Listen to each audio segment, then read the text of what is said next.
देवबंद में पुराने वाले नहीं, पुराने वाले राणा।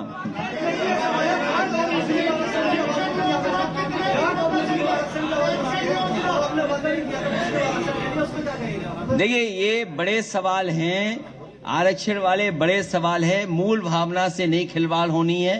और जिस समय समाजवादी सरकार थी तो लाभकारी योजनाओं में भी हर वर्ग के लोगों को आबादी के हिसाब से देने का प्रयास किया गया था।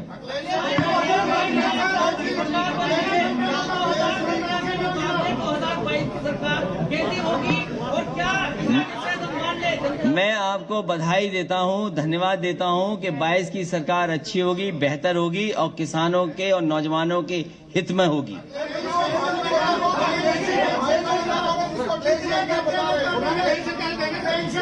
हाँ, मैं आपसे बहुत जिम्मेदारी के साथ ये कहना चाहता हूं कि जैसे ही समाजवादी पार्टी कोई अच्छा काम तय करती है या अच्छे काम के लिए फैसला लेती है जनता के लिए, उसी समय मुख्यमंत्री जी की भाषा बदल जाती है। पुरानी पेंशन बहाल होगी और उसके लिए बाकायदा पूरा तैयारी के साथ, मैंने लखनऊ में भी प्रेस के सामने कहा कि जो फाइनेंशियल एक्सपर्ट्स हैं और जो वित्त विभाग में बहुत अनुभव के साथ पहले से काम कर रहे हैं और कुछ लोग जो रिटायर हो गए हैं और कर्मचारी जितने भी उनके संगठन है, उनसे समय समय पर बात हुई है। उनसे और वित्त विभाग के जो रिटायर्ड अधिकारी हैं, एक्सपर्ट, उनके बीच में बातचीत के बाद ही फैसला लिया है कि पुरानी पेंशन बहाल होगी और उसके लिए अगर बजट से भी पैसा कॉर्पस फंड के लिए देना पड़ेगा तो सरकार में दिया जाएगा।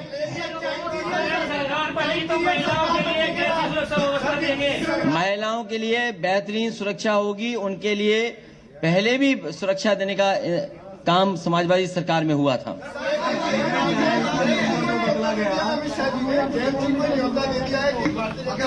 अरे उनका न्योता कौन स्वीकार कर रहा है?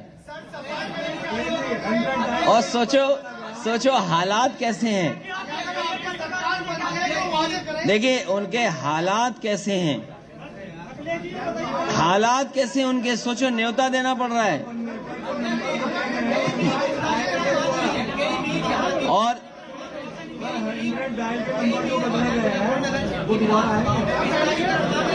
क्या चीज? मिल का विस्तार।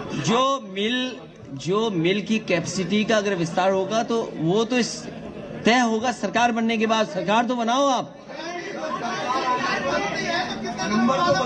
ये 100 नंबर जो बदल गया, इसमें गाड़ियां और दी जाएंगी, एम्बुलेंस बढ़ाई जाएंगी। मैं राकेश जी को मैं समझा दूंगा, हमारे रथ में बैठेंगे। जो पत्रकार अपना सुझाव देंगे वो शामिल करेंगे, जो पत्रकार साथी कहेंगे और जो सुझाव देंगे, जो सुझाव मानने लायक होंगे वो स्वीकार किए जाएंगे। मैं पत्रकार साथियों से भी अपील करता हूं हमारी मदद करें। समय पर किसानों का एक क्षेत्र है, तो आपने बिजली की बात कर ली, सिंचाई की, क्या खाद को लेकर बात करेंगे सर? यूरिया की जो किल्लत और समय पर खाद मिले, सस्ती कीटनाशक दवाइयां मिले और उनकी फसल को एमएसपी के लिए इंतजाम हो, प्रोक्योरमेंट हो, खरीद केंद्र बने।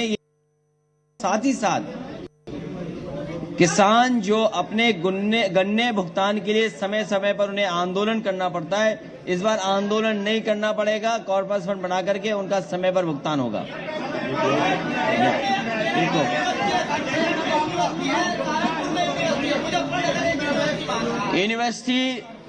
यूनिवर्सिटी बनाने में केवल वाइस चांसलर अपॉइंटमेंट करना होता है। आप जहां कहोगे वहां अपॉइंट कर देंगे। आप यूनिवर्सिटी कॉलेज के लिए कोई प्रस्ताव लाएगा उसको सहमति देंगे। अगर कोई प्राइवेट यूनिवर्सिटी भी खोलना चाहेगा तो सहयोग करेंगे, सरकारी खोलना चाहेगा तो उसमें मदद करेंगे। बना दी जाएगी। मैं जो हमारे पत्रकार साथी कहते हैं यूनिवर्सिटी बननी चाहिए, यूनिवर्सिटी बना देंगे। एम्स हमारे हाथ में नहीं है, लेकिन अगर ये एक महत्वपूर्ण बात है कि जो अस्पताल को लेकर के कह रहे हैं कि बड़ा मेडिकल कॉलेज हो, ये किया जा सकता है कि एम्स के लिए प्रस्ताव भेज देंगे और एम्स के लिए जो जो समाजवादी सरकार में केंद्र सरकार चाहेगी वो सब सहूलियत दी जाएंगी। और मुझे खुशी है इस बात की कि जितने भी एम्स उत्तर प्रदेश में अभी तक खुले हैं, दोनों एम्स में जमीन समाजवादी सरकार ने ही दी है। तो अगर आने वाले समय में अस्पताल के लिए, बड़े एम्स के लिए जो भी केंद्र सरकार चाहेगी वो समाजवादी सरकार में उपलब्ध करा करके यहां भी उस तरह की सुविधा मिले, उस दिशा में काम करेंगे। मैं